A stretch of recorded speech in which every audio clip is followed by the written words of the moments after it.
Hallelujah, hallelujah.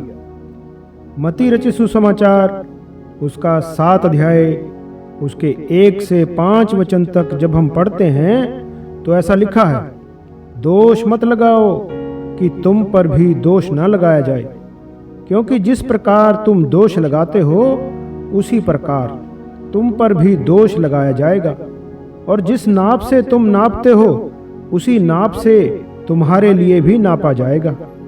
तू क्यों अपने भाई की आंख के तिनके को देखता है और अपनी आंख का लट्ठा तुझे नहीं सूझता?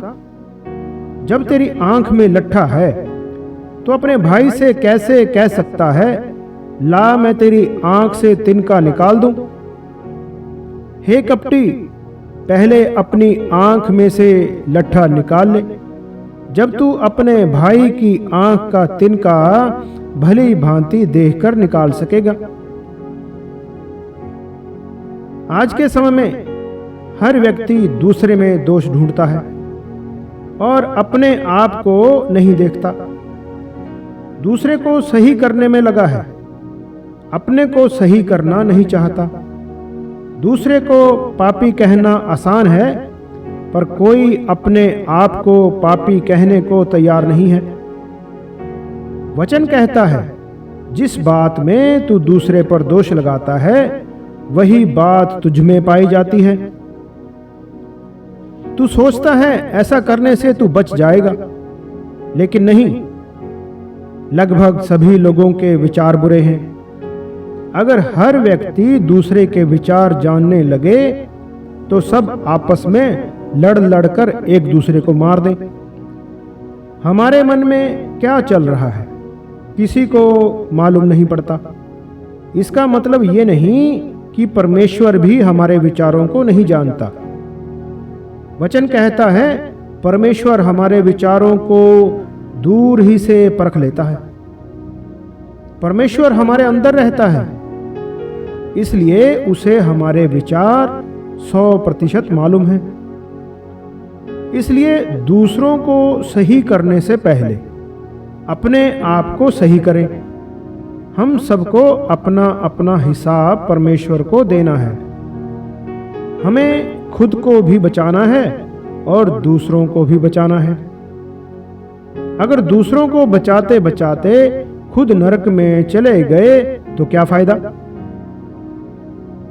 प्रभु का वचन मत्ती 7 अध्याय उसके 21 से 23 वचन तक हमें ध्यान से पढ़ना है।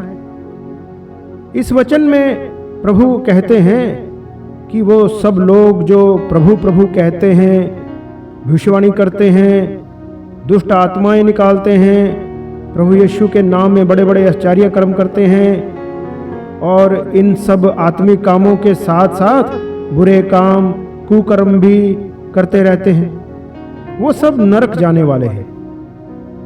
स्वर्ग में केवल पवित्र लोग ही जाएंगे, चाहे उन्हें कोई ना जानता हो, चाहे उन्होंने कोई भविष्यवाणी ना की हो, दुष्ट आत्मा को ना निकाला हो, आश्चर्य कर्म ना किए हों, यूट्यूब पर भी बड़े संत ना कहलाते हों। लाजर को कोई नहीं जानता था, लेकिन परमेश्वर जानता था, इसलिए वो स्वर्ग में गया।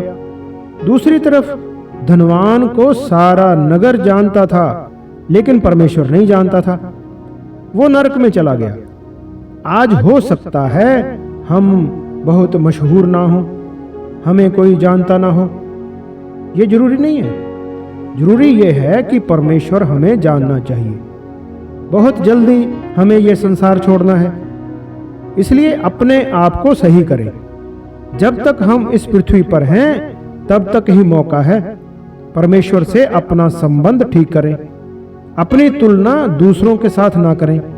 वचन पढ़ें, परमेश्वर का वचन आईना है, इसमें अपने आप को देखें कि क्या आप परमेश्वर के वचन के अनुसार सही हैं। प्रभु यीशु मसीह के लहू को पुकारें जो हमें धर्मी बनाकर सही करता है। Hallelujah, hallelujah.